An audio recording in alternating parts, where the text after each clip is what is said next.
The final statements arrived in December 2008. Together, they showed a balance of $64.8 billion. But the firm had never invested any of it. No hacker, no algorithm, no market crash. Just a respected man, a bank account, and paperwork. By the end, you'll know 5 checks that expose a fake fund. Those statements came from Bernard Madoff's firm. He was the former chairman of NASDAQ. Think of it as robbing a school while serving as the principal. His reported returns barely wobbled year after year. Here's the question that should ruin your afternoon.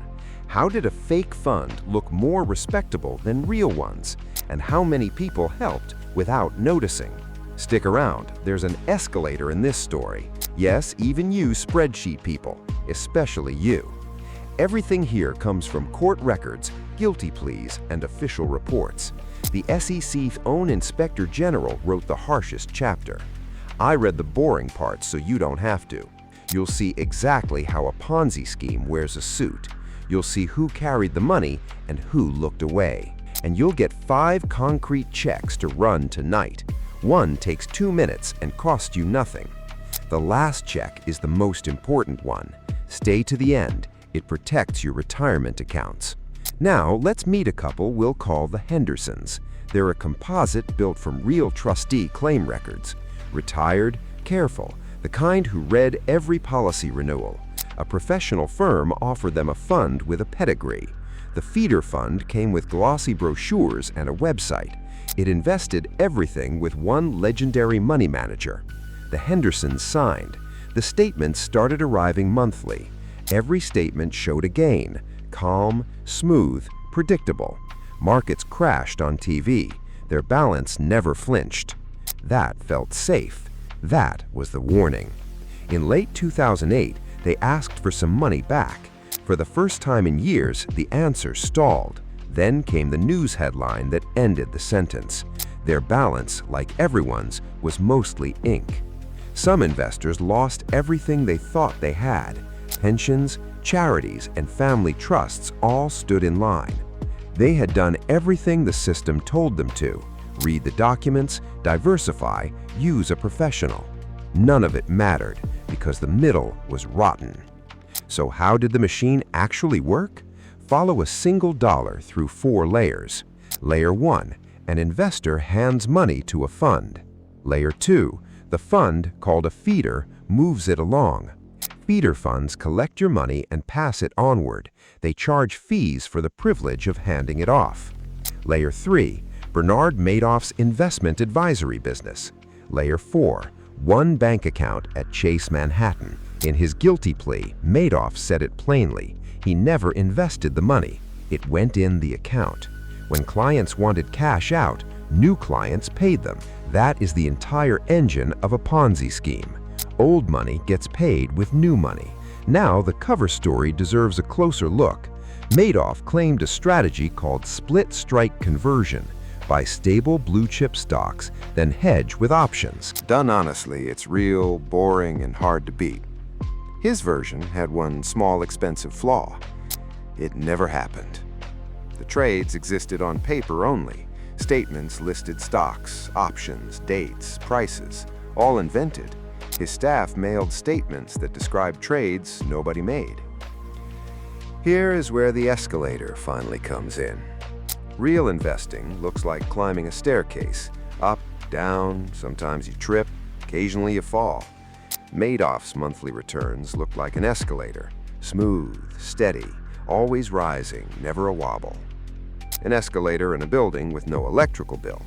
But every escalator needs a motor somewhere. His motor was the next investor's deposit. When new deposits slowed, the escalator stopped. Remember that opening statement with the smooth heartbeat returns? It came out of this exact machine. Now ask who got paid at each layer. Feeder funds charged a management fee on every dollar. Fairfield Greenwich sent him $7.5 billion. Tremont sent another $3.3 billion. The trustees' lawsuit alleged Tremont collected hundreds of millions in fees. And the bank? Fees flowed there too. Who carried the risk? You already know. The Hendersons, every investor at the bottom. Here's where the story stops being about one man.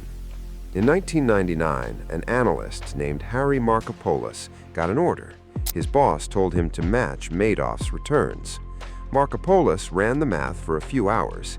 His conclusion: those returns were mathematically impossible. He offered two explanations: front-running or a Ponzi. He told the SEC in May 2000. He told them again with more math in 2001. In 2005, his report had a title: "The World's Largest Hedge Fund is a Fraud." It listed around 30 specific red flags. The SEC handled those warnings like unread email attachments. The SEC kept the file politely open. Its Inspector General later counted the missed chances: 6 credible complaints dating back to 1992, 3 examinations, 2 investigations, and 0 discoveries. 16 years, and nobody checked the most basic fact. Examiners never made the one call that mattered. They never asked a third party if trades existed. According to the report, one simple inquiry would have ended it. At one point, 2 SEC offices investigated separately. Neither office even knew the other one existed. A lawyer on the case earned a top performance rating, and Madoff used the visits as a sales pitch. He told investors, "Regulators checked us, no problem found." The audits told the same soothing story. His auditor ran a 3-person firm in a strip mall. He pled guilty to signing audits he never did. Madoff's finance chief once asked him about him bluntly: "Have you been paying him off, or is he just dumb?" Madoff's answer, according to court records: dumb. Now for the bank, because banks notice things. Madoff kept the scheme's money at JPMorgan Chase. In 1998, an internal bank review raised a concern. One bank manager warned the returns looked too good to be true.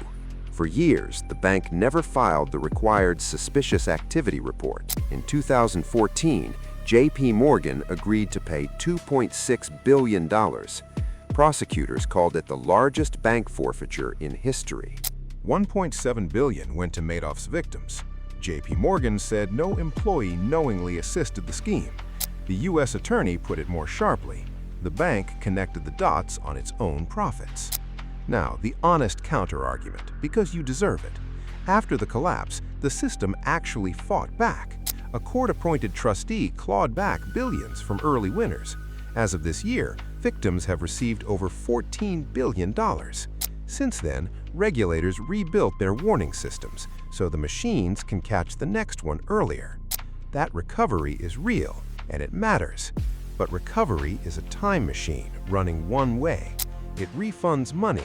It cannot refund a decade of trust. And that brings us to the real twist. Everyone asks how one man fooled the world. The real issue is not that one man lied. It is that respectability itself was the camouflage. Every gatekeeper checked the paperwork. None checked the trading. The custodian, the auditor, the regulator, the feeder fund, each one verified the story, not the securities. The system wasn't blind. It was checking the wrong thing. Respectability is a uniform, not a background check. That's the part that should feel personal. If someone you love trusts a fund because it feels respectable, do yourself a favor, send them this video tonight. The 5 checks at the end take 10 minutes. Check 1. Who actually holds your money? Your advisor and the custodian should be different companies. A custodian is the vault where assets actually sit. If it's the same small firm, slow down. Check 2. Run the free background search. FINRA's broker check shows every broker's disclosures and disciplinary history. The SEC's advisor database does the same for advisors. Madoff was registered. Registration is not a recommendation. Check 3. Ask for the audit by name. Real funds get audited by real accounting firms. A strip mall firm with 3 employees is a red flag. Check 4. Watch the shape of your returns. Stairs are normal. An escalator deserves questions. If returns never wobble, ask how in writing. Check 5. The most important, and it's free. Try a small withdrawal, then watch the excuse meter. Ponzi's always pay quickly until the day they can't. Delays, penalties, special reasons, that's the exit door closing. Write the answers down. Paper remembers what people forget. If 2 checks fail, call a fee-only fiduciary advisor or your state securities regulator. They take complaints. Remember the statement from the first minute? One unresolved question hangs over every statement you own. Who checks the checker and who pays them? You first saw it as proof of wealth. Now you know it was the weapon. The question is not whether the system can see you. It is whether you can see the decision before it arrives. Next, we open the fund that auditors swore was real. Scribe. The paperwork is not going to read itself. It has never once read itself. It is paper.